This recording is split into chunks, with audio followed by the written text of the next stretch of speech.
근데 이제 그런 측면에서 보면은 그 신산업으로 들어갈 때는 중국이 그걸 잘하는 것 같아요. 보면 새로운 산업에 들어갈 때 국가가 나서서 지금 배터리 부분이라든지 이런 부분들도 그렇고 지금 뭐 유럽도 그렇고 미국도 그렇고 중국산 전기버스에 대해 전기 차량에 대해서 관세를 뭐 100% 더 올리겠다, 뭐 150% 올리겠다 얘기를 하고 있는 것들이 국가가 그만큼 관여를 해서 보호무역을 하고 있기 때문에 그렇지 않습니까?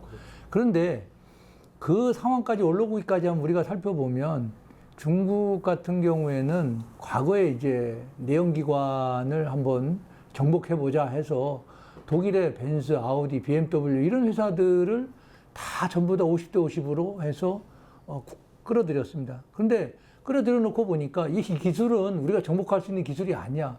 그러니까 어떻게 했어요? 지분을 다 사버렸습니다. 그래서 자기 걸로 만들었죠.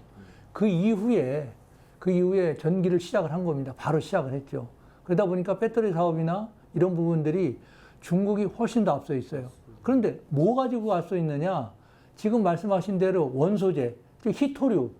그 희토류를 전 세계적으로 다 장악하고 그걸 광물로 따지면 50%, 그 다음에 가공을 따지면 한 75%를 중국에다 잡고 있습니다. 이 사업을 갖다가 지금 중국이 다 주도하고 있어요. 중국이. 그런데 그 과정 중에 저희가 그래서 이제 빨리 가고자 하는 게 기술적으로 우위에 있는 것들은 저희들이 예를 들자면 지금 전기차를 우리가 한 대 더 만들면 중국에 판을 깔아주는 역할뿐이 안 되는 거죠. 그래서 지금 우리는 어떻게 하려느냐. 가능하면 전기차 만들지 말자. 그리고 뭘? 수소차로 가자. 예, 예. 그겁니다. 그래서 왜냐하면 수소 기술은 우리가 원천 기술 자체가 중국보다 앞서 있습니다. 그러면 표준화를 우리 걸로 만드는 거죠. 우리 걸로. 우리 기술로 해서 표준화가 들어가게 되면 결국은 중국도 우리 걸 쓸 수밖에 없어요. 신산업에 있어서는 바로 그렇게 가야 되지 않을까 그런 말씀을 드리고 싶습니다. 한 가지만 더 말씀을 드리면 이제 사실은 이제는 중국 포비아라고 하는 그런 말들이 많이 생기잖아요. 차이나 포비아. 그러니까 모든 우리나라 제조업들이 중국 때문에 중국의 등살에 살아남기가 이제 쉽지 않다. 뭐 이런 취지로 말씀을 좀 드리는 건데 그렇다면 우리나라 한국에 있는 제조업 기업들은 어떻게 살아남아야 되겠냐. 이제 솔직히 이런 것들도 고민을 안 할 수가 없거든요. 근데 저는 그거를 볼 때 그동안 이제 우리나라가 이제는 기업의 그런 산업의 성장을 좀 보면은 주로 이제는 2등 전략, 그러니까 패스트 팔로우의 그런 정책으로다가 해서 일단은 많이 좀 산업을 향후에 나중에 이제 주도를 하는 그런 경향이 좀 많이 있는데 근데 지금은 저희가 패스트 팔로우의 정책이 아니라 퍼스트 무버의 그런 정책을 써야 되는데 과연 그렇다라고 하면은 우리가 이제는 그 제품의 성능을 우리가 이제 좌지우지하는 것들은 크게 두 가지잖아요. 가격과 성능. 가격과 성능인데 그러면은 우리가 가격이라고 하는 제조 원가를 우리가 낮추기 위해서는 그럼 어떻게 해야 되겠냐. 이제 말씀하신 대로 뭐 자동화, AI, 기술 개발을 좀 단축을 시킬 수 있는 그런 방법. 그리고 또 하나는 뭐냐면 성능이라고 하는 것들은 또 뭐냐면은 남들이, 그러니까 중국, 그러니까 여기서 얘기하는 건 남이라고 하는 건 중국을 얘기하는 건데 중국 애들이 따라올 수 없을 만한 그런 초격차 기술을 먼저 선제적으로 앞서 나가는 거. 그 두 가지 이외에는 저희가 방법이 없을 것 같거든요. 물론 나중에는 우리가 먼저 5년, 10년을 앞서간다 하더라도 중국 애들이 또 금방 따라올지언정 저희가 가야 될 방향은 어쨌든 코스트하고 성능이라고 하는 측면으로 봤을 때는 그런 공정 자동화, AI, 남들보다 빨리 만들고 공정을 단순화시켜서 좀 이렇게 좀 제조 원가를 낮출 수 있는 방향. 그리고 좀 더 좀 선제적으로 과감한 투자를 통해서 먼저 좀 끌고 갈 수 있는, 앞서 나갈 수 있는 그런 기술 개발을 좀 같이 좀 병행을 해야 되지 않을까. 그래야지만이 저는 중국이라고 하는 그런 굴레를 좀 맞습니다. 벗어날 수 있지 않을까 그런 생각이 듭니다. 제가 한 말씀 드리겠습니다. 사실 우리 탄소 산업 하면 노무현 대통령 때 사실은 여기 정세균 장관, 정동영 장관께서 사실은 여기 노무현 대통령 모시고 와서 탄소 산업을 전주해야 된다 이제 그렇게 해서 시작한 게 벌써 한 15년 됐습니다. 근데 저는 뭐 우리 전주 전북특별자치도가 탄소를 지금 해왔던 15년은 사실은 어떤 그 인프라를 깔았다 이렇게 보고 저는 이제 본격적인 탄소 시장은 지금부터 열린다.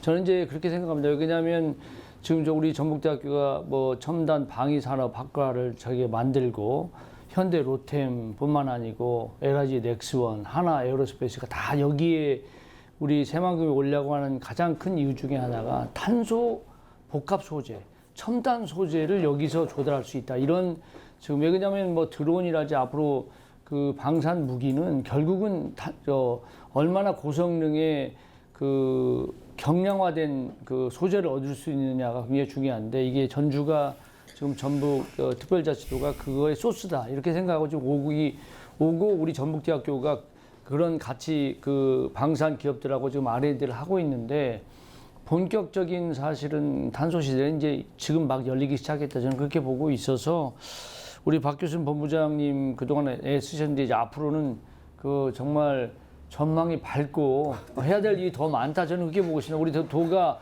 여러 가지 시대 중에서 지금까지 15년에 노력했던 그 결실을 지금부터 이제 본격적으로 열 시대가 되었다 이렇게 보고 있습니다. 이제 말씀드리면 중국을 며칠 전에 다녀왔는데 중국은 한 기업이 매일 휴머노이드를 50대씩 생산합니다. 노보케를 매일 한 기업이 100대씩 생산을 합니다. 그러니까 거기에 대량으로 뭔가 하는 거에는 저희가 할 수가 없고요. 근데 다행히 미국이 중국을 견제하기 때문에 저희 기업들이 이제 관세 때문에 미국에 공장을 짓거든요. 근데 공장을 경비하는 또는 일을 할 수 있는 사람을 뽑아야 되는데 미국이니까 외국인 노동자를 고용을 해야 되는데 임금 격차도 크고 그래서 지금 하고 있는 게 K 휴머노이드 이 로봇인 거예요. 그러니까 제가 아까 말씀드렸듯이 그 지금 이 전라도가 제가 지금 이야기를 들어보니까 이 북도가 정말 모든 파워가 다 응집되어 있는 꼭 그 문해미 아시죠? 그 물줄기가 응집되어 있는 그런 느낌을 받았어요. 그래서 여기에서 정말 고품질의 데이터를 노보케나 휴머노이드에다가 탑재해서 바로 수출할 수 있는. 근데 중국이 뭐 휴머노이드나 노보케를 만들지만 걔네들은 어디로 갔냐면 미국이 견제하기 때문에 엔터테인먼트로 간 거예요. 그러니까 우리는 지금 이 시점에 여기에 집중해서 바로 나가야 되는 그 시점입니다. 그리고 방산도 마찬가지예요. 저희가 아까 고급 정보 드렸었는데 방산도 K 방산, 그러니까 중국 부품을 쓸 수가 없습니다.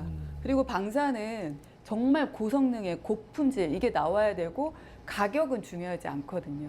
그렇기 때문에 우리나라가 여기에 집중할 수 있는. 근데 지금 전북대학교에서도 방산학과가 있고 LIG 넥슨이나 뭐 하나 에어로스페이스가 다 들어온다라고 하면 정말 여기에 모든 게 다 몰릴 수 있는 그런 그 말씀을 우리 손병희 소장님께서 잘 해주셨는데, 그러니까 기본적인 인프라를 다 갖추고 있었는데 이게 1차적 그 제조 중심의 산업화에서는 우리의 컨텐츠가 힘을 발휘하기 어려웠던 시대인데 우리 총장님 말씀대로는 AI를 기반으로 하면 우리의 수많은 데이터의 인프라가 집적화가 돼서 이제 성장할 수 있는 환경은 돼 있다 이런 말씀이시잖아요.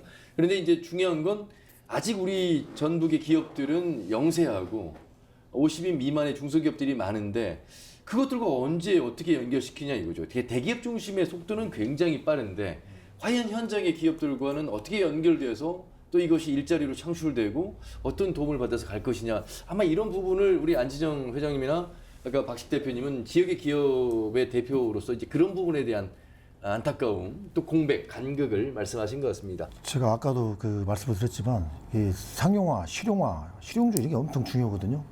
여기서 우리가 아무런 많은 토론을 해도 시간이 지나면 그거를 단 1%도 실행하지 않으면 아무런 의미가 없습니다. 제가 개인적으로 이제 뭐 우리 옆에 분도 근데 군대 쪽에서 선배시겠는데 제가 그 무인기 부대에 근무를 했었어요. 그게 89년도, 90년도에 있었는데 그때 무인기가 드론이었거든요. 그 드론이나 말은 없었고 그 당시에는 이제. 근데 그게 무인기가 이게 가성비가 좋은 거예요.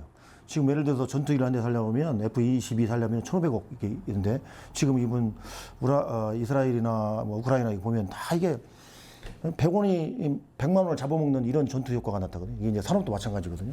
근데 그때에 이게 언젠가는 필요하겠다 해서 저도 이제 저 이쪽에 얘기했었는데 그게 이제 뭐 산업물을 창설하고 이런 식으로 보면 우리나라는 적용 시간이 너무 기는구나 이게 20년, 30년 지났는데 인재에 따라가는 중요다 이게. 저희 산단도 예를 들어서 금방 말씀하셨지만 저희 산단뿐만이 아니라 사실은 현재까지는 대기업이 없는 100% 중소기업이 지금 포진하고 있습니다. 그게 이제 우리 전라북도 현실이지만 또 대한민국 현실일 수 있어요. 그게 이제 우리는 국가산단이다 보니까 부산이나 서울, 경기 쪽에 들어온단 말이죠. 대기업이 몇 개가 포진하고 있으면 이렇게 필요가 없어요. 대기업은 모든 기능을 자기들이 다 알아서 해요. 그런데 상위 몇 프로보다는 백성이 인지하듯이 중소기업이 다 활용을 해야 되거든요, 사실은. 근데 지금은 중소기업이 그 100% 차지하는 상태에서 아까 어떤 그 매출이랄지 아니면은 제가 이따도 수출을 말씀드리겠지만은 또 그 인원이랄지 또 구인도 마찬가지예요. 구인도 마찬가지고 그런 실용화가 안 되었지만 우리 총장님 말씀하셨지만 구인도 실제는 산학이 잘 돼 가지고 거기서 들어와도 저희가 소화가 돼야 되는데 현대자동차가 됐던 50명이 미만 있는 중소기업이 됐던 실제 얘네들이 그 와서 청년 취업인들이 와서 보고 겪어보고 미팅해보고 실제 현장에서 보면 자기들이 가는 길이 있거든요. 꼭 식품만 있는 게 아니거든요. 인사도 있고 경리도 있고 기계도 있고 뭐 다 있어요. 사실은 이렇게 이 분야를 보다 보면 다만 생산 인력이 좀 많다 포지션을 차고 있다는 뿐이지. 그래서 저희는 대기업 중심보다는 일반화 상용화될 수 있는 이런 기반이 필요하고 특히 지금 저희가 볼 때 이제 오늘은 뭐 이렇게 전북의 5대 과제 뭐 수소 탄소 이런 부분이 있지만 전체적인 맥락을 볼 때는 육성이라는 게 있어요. 저희 국가식품 클러스터도 산업 입지에 관한 육성이라는 법률에 의해서 생기거든요. 그럼 국가산단, 지방산단, 뭐 첨단도시단합단지, 그다음에 농공단지 만들었단 말이에요.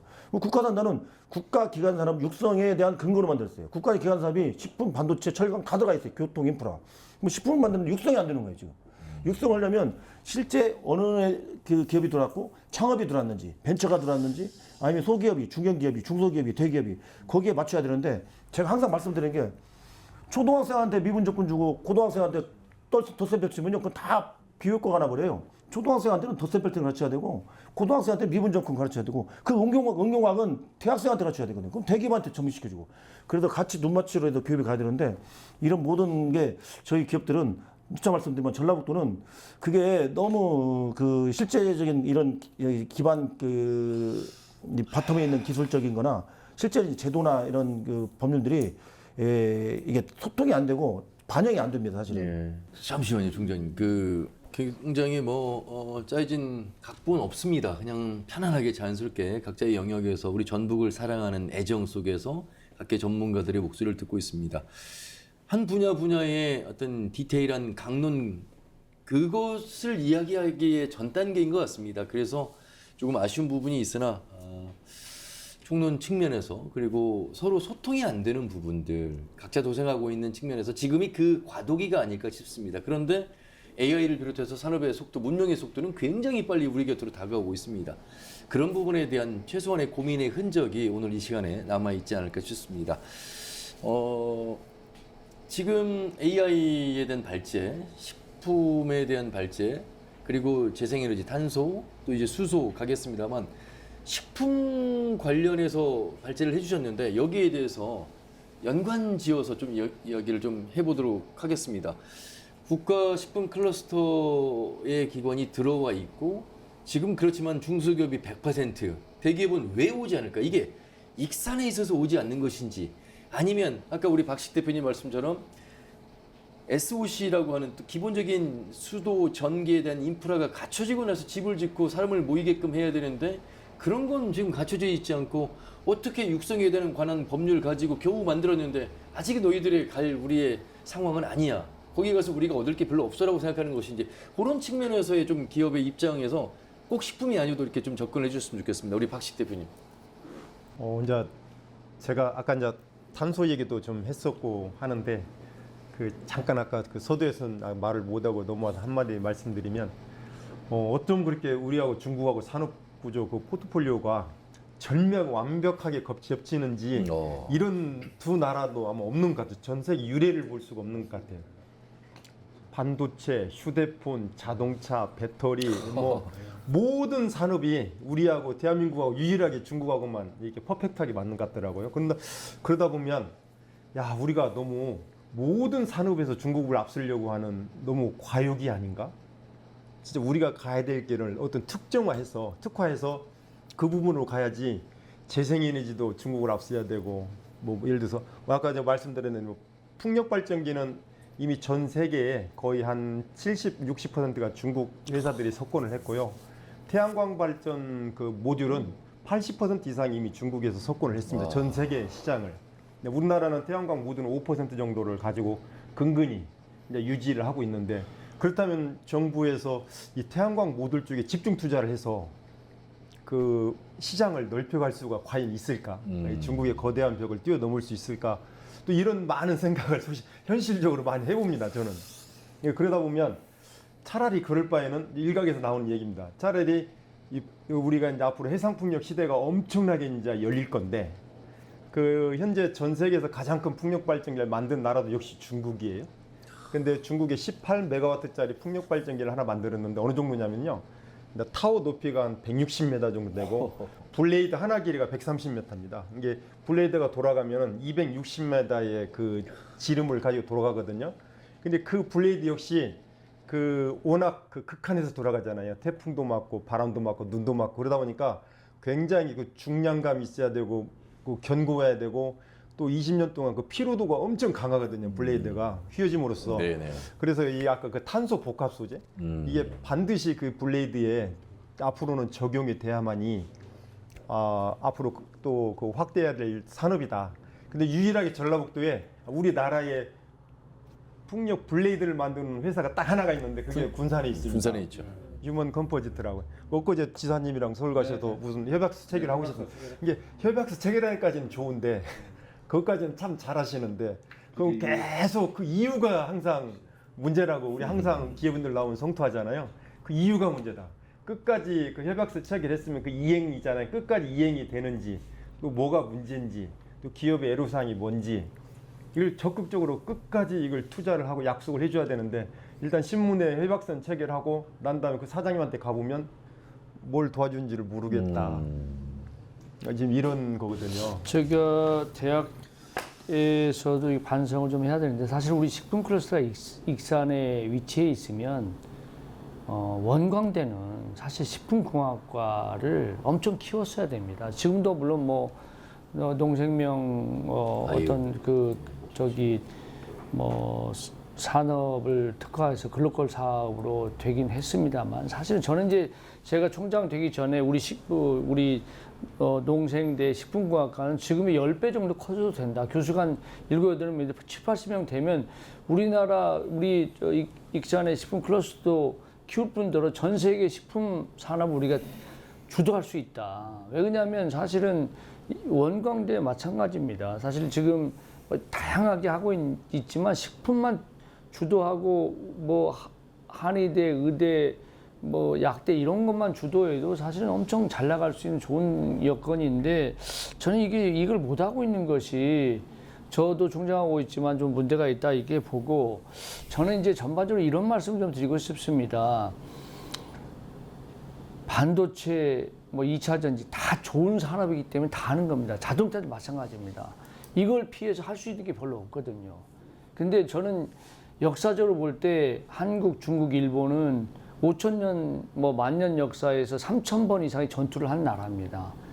그 중에 우리나라가 살아남은 이유는 충분한 경쟁력을 지금까지 유지해왔기 때문에 수나라, 당나라가 100만 대군으로 쳐들어왔지만 고구려 다 그거 물리쳤지 않습니까? 우리는 그런 정신을 가지고 있는 민족이기 때문에 저는 이런 어려움 충분히 이길 수 있다 이렇게 보고 있고 중국이 뭐 우리 그 손병희 연구소장님께서 말씀하셨지만 중국이 매스로 크게 대량은 뭐 잘할지 몰라도 어떤 아주 세부적이고 아주 전문적인 것은 우리가 잘할 수 있기 때문에 저는 뭐 충분히 뭐 이건 또 세계적으로 경쟁하지 않고는 살아남을 수 있는 국가도 없고 그런 미래도 안 옵니다. 그렇기 때문에 저는 이것을 옛날에 우리 조상들이 수나라 당나라 100만 대군 200만 대군이 와도 10만 20만 가지고 충분히 물리친 그리고 백제가 우리 해상 제국을 건설했던 그런 것을 다시 한번 되새기면서 지금 다시 나가야 된다 이렇게 생각하고 있습니다. 예. 전북대학교도 그렇게 가겠습니다. 예.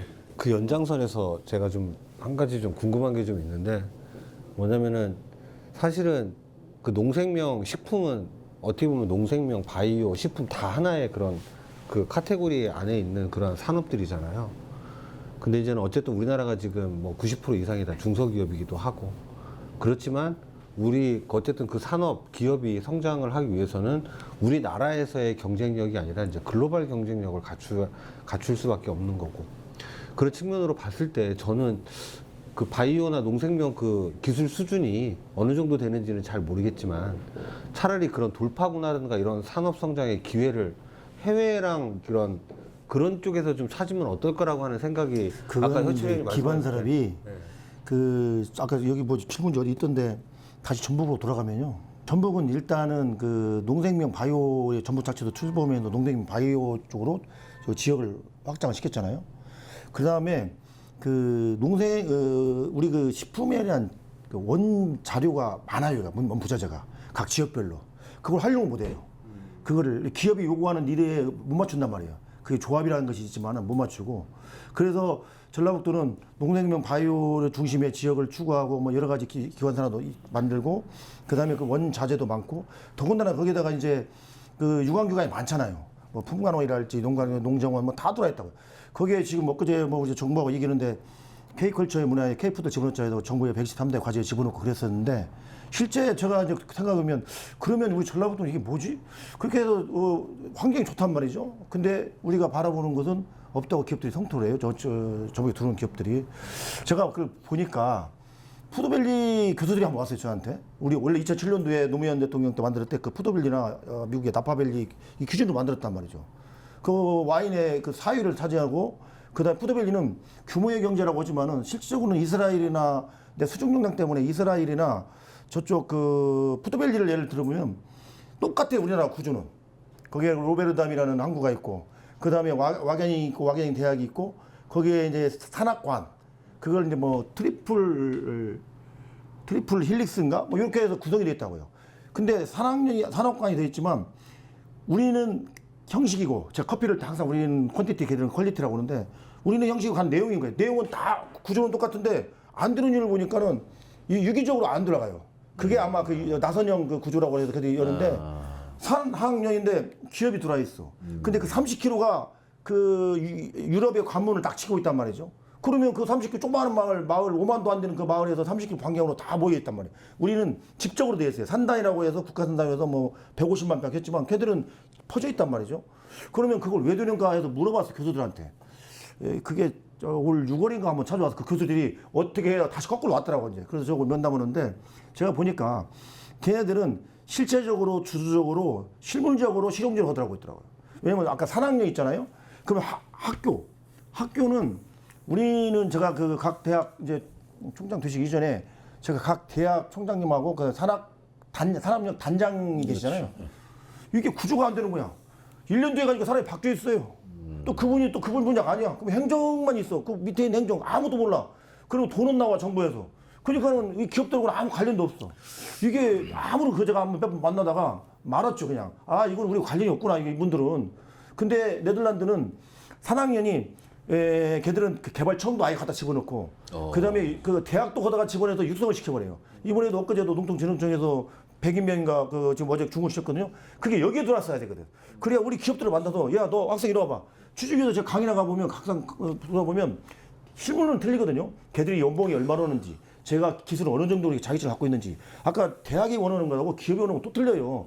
그래서 실제적으로 전투를 할 수 있도록 양성을 시켜줘야 되는데 그게 아니야. 그럼 우리 산단하다가 100명이든 200명이든 실제 대학을 만들든지 아니면 그 대학에서 출연을 해서 만들어서 우리하고 맨 리커트 놓고 장비도 매일 봐야 되고 이렇게 하면 걔들이 우리가 흡수를 넣으면은 그게 10,000명이 아니더라도 100명, 200명 할 수 있거든요. 그래서 딱 보니까 이게 조직이나 시스템은 돼 있는데 그게 유기적으로 돼야 되거든요. 아니 위에서 아래에서 흐르는 사람 흐르고 위에서 올리는 또 펌프 역할도 해야 되고 또 자연에서 흘러야 되는데 그게 기능만 있지 아무나 안 돼. 그래서 우리나라는 푸드밸리처럼 이스라엘처럼 이게 돌아가지 않는 게 없구나. 그래서 우리가 아무리 여기서 어떤 A, B, C 구조가 좋더라도 그게 유기적으로 소통과 협조가 유기적으로 안 되면은 평가가 없으면 안 되거든요. 그게 평가가 없는 거야 이게 지금 우리는 그러니까 안 되는 거예요. 그래서 우리 전북의 현실이 오늘의 이 토론이 뭐 오늘 아무튼 이런 여러 가지 그 기반 기술이 있지만 이게 전라북도의 행정이나 교육기관이나 기업이 녹아들어서 실제 소통이 되고 협조가 되고 유기로 갈 수 있는 그런 추진들이 됐으면 하는 그런 생각입니다. 하여튼 대학의 역할이 굉장히 뭐 중요한 맞습니다. 와게닝 대학의 역할이 굉장히 중요하고요. 사실은 저는 이제 우리 대학에 있지만 제가 항상 하는 얘기가 하여튼 교수들이 충분히 확보되고 그 분야에 집중해야 된다. 예를 들면 전문성을 가지고 그리고 이제 30% 교육, 뭐 30% 연구, 40%는 이제 기업 지원과 기업과 산학 협력을 하는 것을 우리가 앞으로 굉장히 중요시 여겨야 된다. 제가 그 얘기를 하고 전북대학교는 이제 연구를 사실은 뭐 40%를 강조하지만 저는 이 연구 중심 대학이 아닌 대학은 사실은 기업 지원이 70% 가야 됩니다. 30% 교육하고 나머지 70% 기업 지원에 가야 되는데 지금 이 구조가 아마 이제 대학이 굉장히 어려워지기 때문에 그런 분야로 그런 방향으로 가게 될 거라고 보고 특히 라이즈를 중심으로 해서 그런 방향으로 내년부터는 이제 그 방향을 좀 틀도록 제가 열심히 노력해 보겠습니다. 제가 라이즈도 사실은 이제 초창기 관여를 했었는데 산업협력과 똑같게 제가 말씀드린 과거의 역사가 그대로 전해지는 거예요. 이거 변한 게 하나도 없는 거예요. 라이즈 사업도 전북대가 원광대나 뭐 군산대가 이렇게 해서 1,500이 들어가서 500억씩 들어갔단 말이죠. 그러면 기업이 항상 그 공급자지만은 수요자 중심에 들어가서 그 사람들이 뭐가 필요한지를 봐야 되거든요. 그 단계에 맞춰서. 그러면 나이에서 정부에서 돈을 투자해서 그걸 그 전문기관이기 때문에 학교에다 준 거예요, 그 돈을. 잘 해보라고 준 거지 학교가 이뻐서 준 건 아니거든요, 사실은요. 그러면 그 돈을 가지고 전문 연구기관과 그 학부회사 이렇게 해서 비워야 되는데 그게 기업은 싹 빠지고 나중에 그 틀에 맞춰서 그걸 맞추다 보니까 산단에서나 이렇게 해당되는 기업이 하나도 없는 거예요. 차라리 그 돈이나 장기적으로나 작든 크든 규모처럼 우리가 이런 그 기업의 아이템이 있어서 이걸 키워야 되니 정부의 방침에 맞춰서 그러면 이거를 조금이라도 다는 100% 못 가더라도 20%라도 양성시켜주게 이 라이즈 사업을 통해서 육성을 시켜주십시오. 이렇게 해서 이 현재 공급인과 수요인과 다 나와야 되는데 지금 회의 참석 보면 별로 관심이 없어요. 저도 마찬가지지만 왜냐면 틀에 짝 짜서 놓으면은 그게 다 정해져 있는 거예요. 이제 가보면.